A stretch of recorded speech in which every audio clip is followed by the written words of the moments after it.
மனுக்கள் எல்லாம் கொடுக்க போகிறாங்க.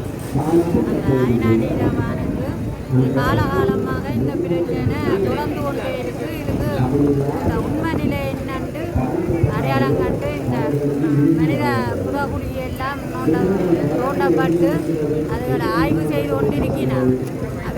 அந்த ஆய்வு செய்த அறிக்கைகளை மக்கள் மத்தியில் கொண்டு வரணும். மக்கள் பிரச்சாரம் செய்யணும். செய்து அந்த வெளிந்து காணாமல் ஆக்கப்பட்ட உறவினர்கள் மற்றது இது என்ன புறக்குடிக்க இதனை எலும்பு ஆராய்ச்சி செய்தாவே இந்த பெயர் விவரம் எல்லாம் அறிக்கை ஊடாக மக்கள் மத்தியில் கொண்டு வரணும்.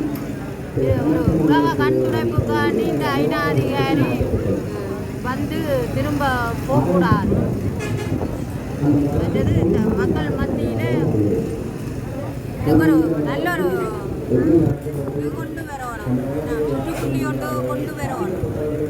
நாங்கள் எதிர்பார்க்கிறது என்னென்றால் இந்த வெளிந்து காணாமல் ஆக்கப்பட்ட உறவினர்கள் தங்களோட பிள்ளைகளை என்ன நிலையில் இருந்தாலும் இராணுவம் அந்த ஒரு குடும்பத்தில் ஒரு நபர்கிட்ட பிள்ளைய கொண்டு போய்க்க அந்த இராணுவம் அந்த செம்மணி புறக்குடிக்கு இதாக இருந்தால் பொறுப்பதிகாரியாக இருந்தால் அவரோட சம்பந்தப்பட்டவரோட அணுகி அவர்கிட்ட உயிரோடு இருந்தால் அவர்களை விட சொல்லி பிள்ளைகள் உயிரோடு இருந்தால் தங்களோட பிள்ளைகளை என்ன நிலையில் இருந்தாலும் பெற்றார் ஏற்றுக்கொள்ளுவினம் என்றும் கருத்துக்களை முன்வைக்கினார்.